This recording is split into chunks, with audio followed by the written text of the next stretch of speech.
Regardez cette pureté, j'adore. Alors nous sommes devant une plante qui s'exprime seulement quelques semaines dans l'année et c'est toujours sur les derniers jours de l'hiver que nous l'admirons. Nous sommes devant le Magnolia stellata, aussi appelé le Magnolia étoilé. Alors bien entendu, c'est la fleur qui apporte cette description. Alors avant les feuilles apparaissent des boutons dufteux qui vont s'ouvrir et qui vont laisser apparaître cette fleur qui va être soit dressée, soit horizontale, qui va être constituée d'une dizaine de pétales. Les fleurs apparaissent sur toute la hauteur de la plante.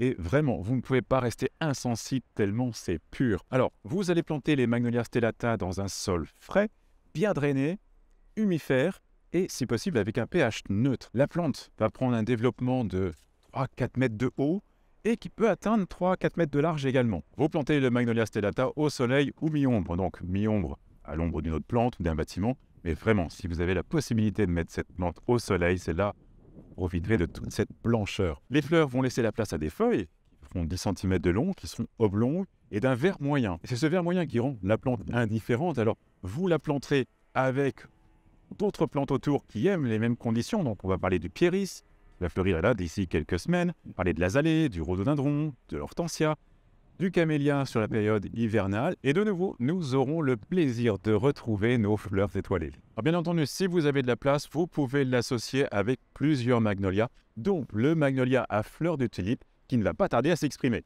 Jardinez bien.